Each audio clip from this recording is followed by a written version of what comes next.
Hello and mabuhay! Welcome po sa aking vlog. Ito na po ang part 2 ng aking vlog.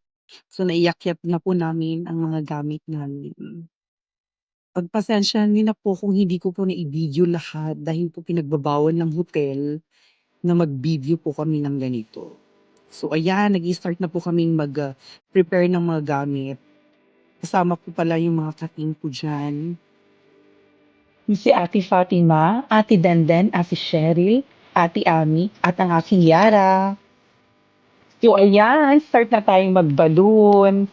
Ang theme pala ng party na to ay colorful na balloon ang gusto ni client. So gusto niya na napakadaming balloon. So ayan, inflate natin yung balloon.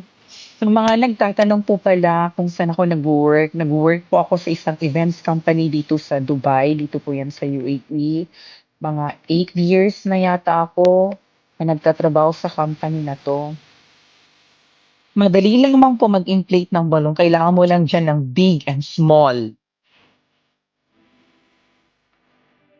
So ayan, start na tayong mag-assemble ng balloon. Ito nga pala yung entrance arch nila. So ganyan po yung theme niya. Magkakaibang kulay, magkakaiba yung sizes ng balloon. Sa next video ko po, ituturo ko po sa inyo kung paano mag-inflate ng balloon. Napakadali lamang po. At yan, tinutulungan na po ako ng aking Yara para mabilis po tayong matapos.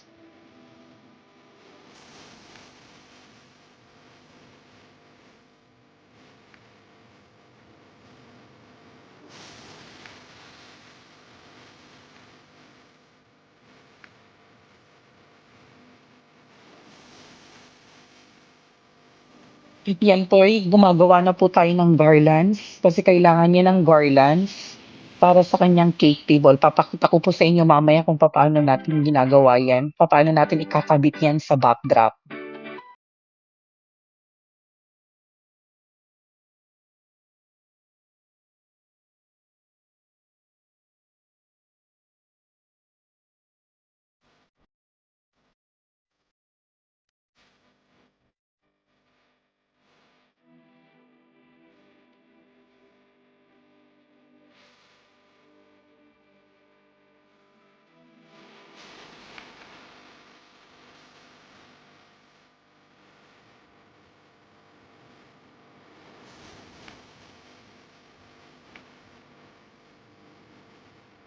So ayan po ang ating garlands na magkakaiba ang kulay.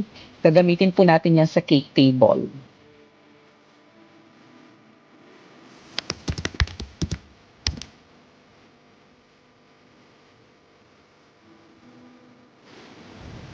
So ayan, start na rin tayong mag-assemble ng kanyang backdrop. Gusto ni client ng mga ganitong backdrop. Ang tawag namin yan U-shape na backdrop. So oversize yan na backdrop. Sa gitna, para yan sa gitna. Tapos, lagay tayo ng weights para hindi matumba. Lagay din tayo ng magkabila ang backdrop na mas maliit sa main backdrop. Tapos lagay din ng weights, i-drill. So ayan si Denden na tumutulong na para mabilis. Tapos assembling natin yung cake table niya mismo kung saan niya ilalagay yung cake.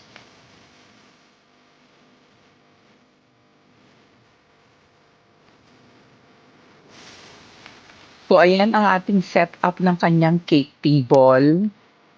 Magkakaibang size ng backdrop. May cake table, may mga maliliit na planes.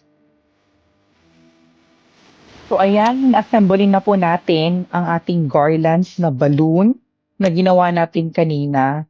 Lagay natin yan sa gilid ng mga backdrop. Lagay din tayo sa main backdrop. Ipagpaumanhin niyo po ang aking boses sa ngayon sapagkat nagkasakit po tayo ng halos umabot ng 2 linggo. Pero okay na po ako, pagaling na po ako. At ayan, lagay na natin ang ating maliliit na balloon at ilagay na rin natin ang ating decoration sa kanyang cake table kasi mamaya ilalagay niya yung mga cake niya dyan. So ayan po, ito na po yung balloon niya. As you can see, magkakaiba yung size, magkakaiba yung kulay.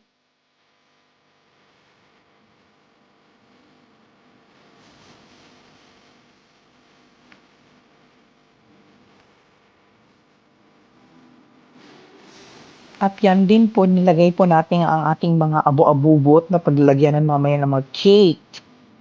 At yan ang ating final na gawa. Tapos na po tayo. Panoorin niyo po yung part 1 ng aking vlog kung saan makikita niyo po kung paano kami nag-loading at unloading. Thank you for watching. Enjoy!